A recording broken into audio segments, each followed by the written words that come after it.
नमस्कार, the haunted story में आपका स्वागत करती हूँ। ये कहानी है एक ऐसे माँ बाप की जो अपने बच्चे को एक हॉस्टल में बाहर पढ़ने के लिए भेजते हैं और एक दिन उनके पास अचानक से कॉल आता है मॉर्चरी से शिनाख्त के लिए। जी, शिनाख्त के लिए। सर्द भरी रात थी, काफ़ी बर्फ़ पड़ रही थी। दोनों माता पिता अपनी गाड़ी से मॉर्चरी जाते हैं। जैसे ही वो लोग मॉर्चरी में एंटर करते हैं, वहाँ पर एक पुलिस वाला होता है, एक मॉर्चरी में देख रेख करने वाला होता है। मॉर्चरी का नाम सुनते ही माँ पहले से ही बेहोशी की स्थिति में थी।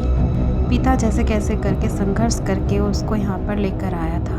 वो महिला बोलती है कि मैंने तो अपना बच्चा जो है हॉस्टल में पढ़ने के लिए भेजा था, आप मुझे यहाँ से कॉल क्यों कर रहे हैं? पुलिस वाला बोलता है, मैंने आपको कॉल शिनाख्त के लिए की है। ऐसे में उस बच्चे का पिता बोलता है कि हमें शिनाख्त ही तो करनी है, ज़रूरी नहीं है कि बच्चा हमारा ही है। पर जैसे ही मॉर्चरी में रहने वाला देख रेख करने वाला उसका पर्दा उठाता है तो माँ के मुंह से चीख निकल जाती है कि ये मेरे बच्चे के साथ क्या हो गया? आप तो बोल रहे थे कि मेरा बच्चा नहीं है, पर मेरा बच्चा यहाँ पर कैसे आया? ऐसा क्या हुआ मेरे बच्चे के साथ जो उसकी यह स्थिति हो गई? हम तो हॉस्टल छोड़ के आए थे, वो हॉस्पिटल में, और यहाँ पे मॉर्चरी में कैसे पहुँच गया?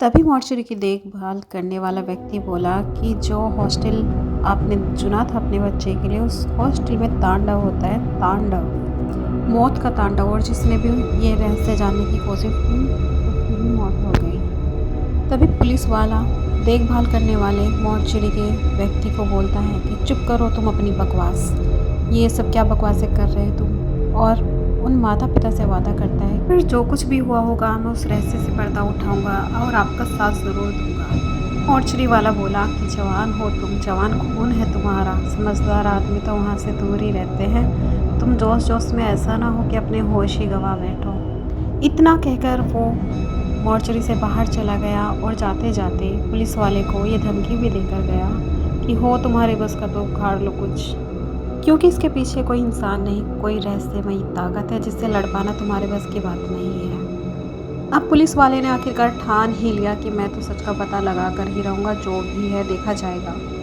अगले ही दिन वो पुलिस वाला उस हॉस्टल पहुंच जाता है, देखता है कि वो एक ऐसी जगह पर बना रहता है जहाँ पर बराबर में खाई है। सोचता है कि ऐसी जगह पर कौन ही हॉस्टल बनाएगा, सेफ्टी पर्पज़ से भी देखा जाए तो ऐसी जगह पर कोई भी हॉस्टल नहीं बनाता है। हॉस्टल को देखते ही उसको बहुत ही गंदे से वाइब्रेशंस आए, बहुत ही निगेटिव वाइब्रेशंस। ऐसा उसने कभी भी पहले फील नहीं किया था।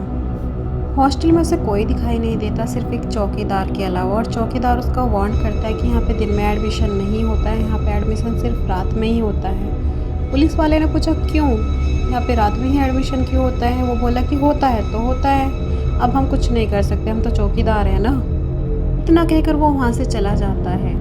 पुलिस वाले का संदेह तो होता है, पर वो बहुत ही शांत दिमाग से काम लेता है और एक टी स्टॉल पर जाकर बैठ जाता है। धीरे धीरे शाम होने लगती है और वो इंतज़ार करता है कि अभी तक की तो कुछ ऐसा अजीब हुआ नहीं है यहाँ पर, चलो देखेंगे अभी रात होने ही वाली है क्या होता है। जब बहुत इंतज़ार के बाद उसको कोई दिखाई नहीं देता तो वो वहाँ से जाने लगता है कि यहाँ पे तो कोई नहीं रहता है, तो बिल्कुल एकदम वीरान जगह है। ऐसे ही है जैसे मुड़ता है जाने के लिए तो उस चौकीदार की फिर से आवाज़ आती है कि कहाँ जा रहे हो साहब, आपको एडमिशन लेना था ना, आपसे के लिए बात करनी थी ना, आ जाइए चलिए अंदर चलते हैं और बात करते हैं।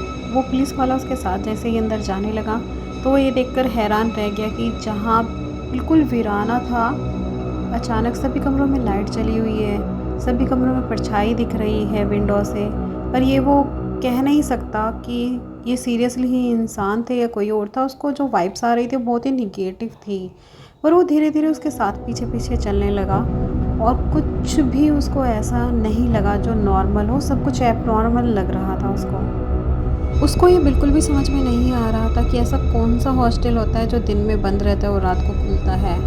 ऐसा उसने कभी अपनी जितनी भी आज तक की उसकी जीवन की जर्नी है उसने कुछ ऐसा नहीं देखा। रिसेप्शन पर जाकर वो वार्डन से मिलता है और वो चौकीदार उसको छोड़कर वहाँ से चला जाता है। वार्डन उसके सामने एक फॉर्म रख देता है फिल करने के लिए कि आप ये फॉर्म फिल कर दीजिए, पर वो इशारों ही इशारों में बोलता है, वो अपने मुंह से कुछ नहीं बोलता। जैसे ही पुलिस वाला उससे कुछ कहने की कोशिश करता है वो एक बोर्ड की तरफ इशारा कर देता है वार्डन की, वहाँ पर देखो। जैसे ही पुलिस वाला उस बोर्ड की तरफ देखता है तो उस पर 3 नियम लिखे रहते हैं। पहला, आप किसी के कमरे में ना जाएं। दूसरा, आप किसी को अपने कमरे में ना आने दें। और किसी से यहाँ पर बात करना मना है।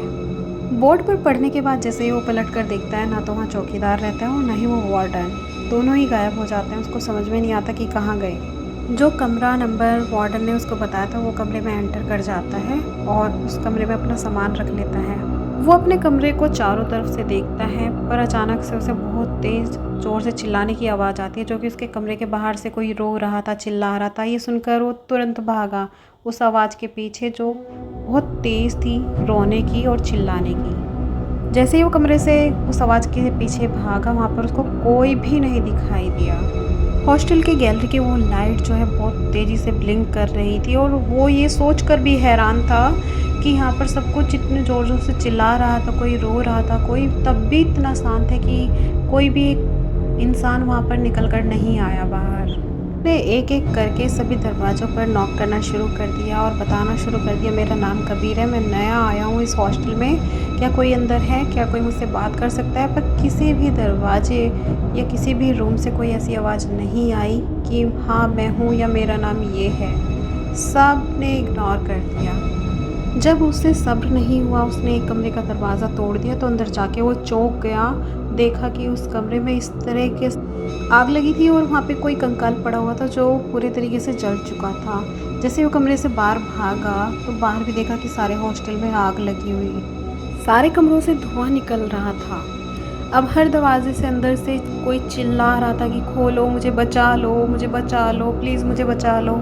अब जो पुलिस वाला था उसकी हालत ख़राब हो चुकी थी, उसके जो कपड़े थे उसको आग ने पकड़ लिया था और वहाँ से जैसे कैसे भाग रहा था। वो बचकर एक सीढ़ियों से नीचे तो गिर गया, उसकी आग भी बुझ गई, पर उसकी हालत यहाँ पर बहुत ख़राब हो चुकी थी। तभी उसने देखा कि वो चौकीदार जिसने उसको अंदर बुलाया था वो वहाँ पर खड़ा था।